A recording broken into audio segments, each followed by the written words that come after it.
Assalamu алейкум, урматтуу кыргыз элим, урматтуу достор. Бүгүнкү кайрылуум, бүгүнкү көрүп аткандай акыбалы өтө кыйын болуп атат. Илдет күндөн күнгө күчөп атат.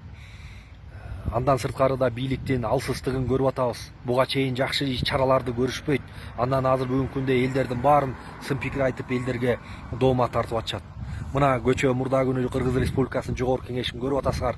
Түнкү саат 11:30 чейин 120 депутаттын ичинен 30 гана депутат отуруп алып, каалагандай нары калчап, бери калчап, бир депутат 20дан 30тан кнопканы басып атышат. Бул мыйзам жол береби? Регламент жол береби? Төрага каяктуу карап отурду. Эмнеге мындайга жол берип атасыңар? Деги эле өзүңөр жогорку кеңештин депутаттары буга чейин эле кандай бизди шерменде кылып келдиңер?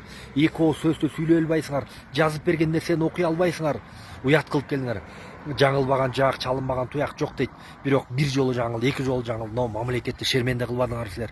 Кайсы бетиңер менен ушул сөз эркиндигине, ушул кечирип койгула мени, жанагы аялды чыгарып алып, кайра ошол мыйзамды өткөрдүңөр. Уят да. Канча деген 60тан ашык мыйзамды өткөрдүңөр. Уят да. Эмне үчүн силер түнкү саат 11:30 чейин башка маселелерди көтөрбөйсүңөр? Буга чейин мына коронавирус деген илдет күндөн күнгө күчөп атат. Эмне үчүн ошону чогулуп алып талкуулабайсыңар? Эмне үчүн ошого даярдыкларды буга чейин көргөн жоксуңар? Эмне үчүн бүгүнкү күнгө чейин чек ара маселесин карабайсыңар? Бүгүнкү күндө чек арада жашаган биздин бир туугандарыбыз жандардын ооздоруна тиштеп жашап атышат. Эмне үчүн жайыттарды чыргылып атасыңар? Эмне үчүн маселелерди чечпей атасыңар? Тоолуу региондордо электр энергия тармагында кандай чоң проблемалар бар? Кандай авариялык состоянияда мектептер бар контейнерде окуган? Көгөрүп кеткен авариялык состоянияда бала бакчалар бар. Канча жылдан бери бала бакча салынбай келаткан региондор бар. Эмнеге ошону ойлонбойсуңар? Айтса эле жаман көрөсүңөр. Мына 30дан ашык өкмөт кетти. Эмнеге жетиштик биз? Бүгүнкү күндө Кыргызстандын тышкы карызы мына акыркы карантинде акча алган акчалар менен чогулуп 5 миллиард долларга чукул карызыбыз болду. Муну ким төлөйт? Ким ойлонот? Азыр жаңы төрөлгөн бала 3 күндүн ичинде чыкканда туулганы жөнүндө күбөлүк алат. Ошо күбөлүк алганда эч наристе, эч күнөөсү жок наристеге 800 доллардан ашык доллар моюнда карыз илинип атат. А жеген ким, ичкен ким, бирөөнүн артын жалаган ким, бирөөнү аталап апалаган ким, саткан ким, Кудайдан коркпогон ким, тендерлерди жеген ким, налогтон жеген ким, таможнядан жеген ким? Силерсиңер. Карапайым калк эмес. Кимдин 10 квартира тамы бар, кимдин кабат этаж үйлөрү жана башка жерлерде укмуш бизнестери бар, кычыраган маштелери бар? Ким? Карапайым элде жок. Карапайым эл бүгүнкү күндө жандардын ооздоруна жандарын байлап коюшуп, кредит деген балага кабылып, азыр мына кредиттерин төлөй албай, соодалары болбой өтө кыйналып атат. Аны ким айтат? Эмне үчүн түнкү саат 11:30 чейин элдин кредити жөнүндө сүйлөбөйсүңөр? Кредитин кантылып кутулуп беребиз деп. Эмнеге сүйлөбөйсүңөр? Эмне үчүн мигранттарыбыз четте жүрөт? Ошо канча деген жүздөгөн мигранттар мына бүгүнкү күнгө чейин кире албай, чек араларда ачка ооруп атышат. Аларды эмнеге ойлоп койбойсуңар? Башка мамлекеттер бир жаран үчүн эмне деген чараларды көрүп, эмне деген иштерди кылып атат. Айтса бити жаманбыз. Бул ким болду экен? Мунун артында ким турат деп? Биздин артыбызда эл турат, Кудай турат. Чындыкты айтканда чындык чыркырап кала берет экен. Урматтуу бийлик, эсиңер барда этеңерди жыйгыла. Эмне үчүн ушу бүгүнкү күнгө чейин 300 гана үй бүлө, ошолор гана силер гана тайраңдайсыңар? Башы ооруган оорун өлбөйт дейт. Силер маселе болбосо, проблема болбосо, башыңарда кредит болбосо, балдарыңардын баарын чет мамлекеттерде 20 000, 30 000 доллар төлөп, контракт төлөп окутуп атасыңар.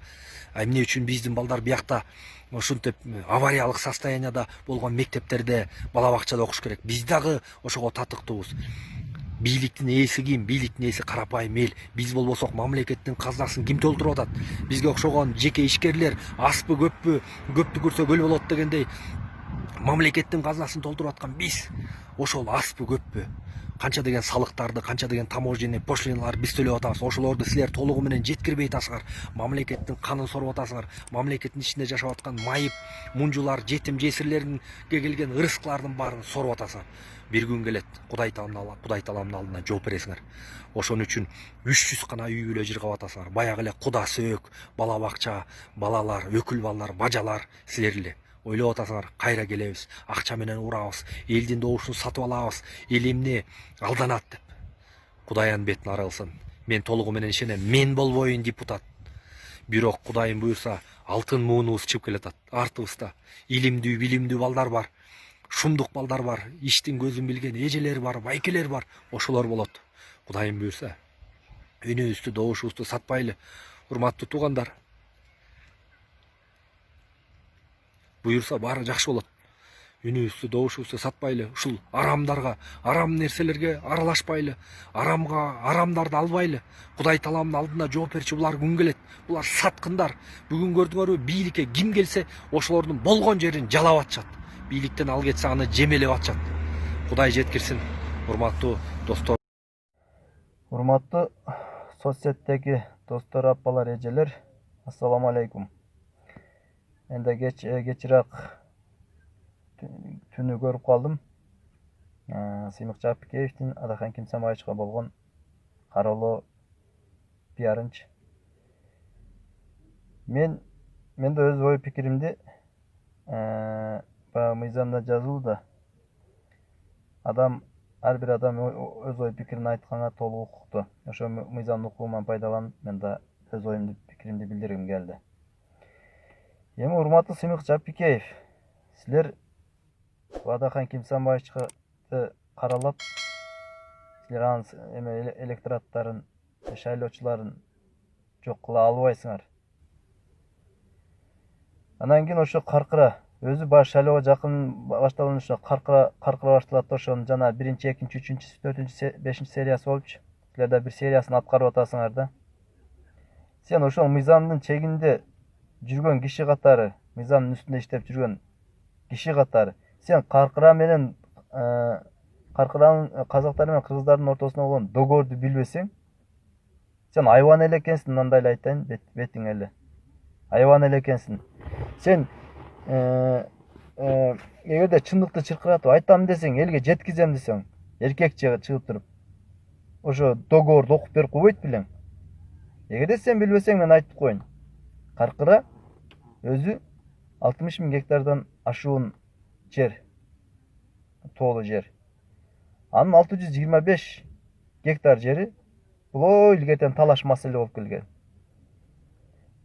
Анан бул 625 гектарды биз казактарга берип, казактардын 1136 гектары Иирису Кылчыкбай дарыясын бойлогон жайыттарды биздин саруулуктарга ыңгайлуу дегенден алганбыз да.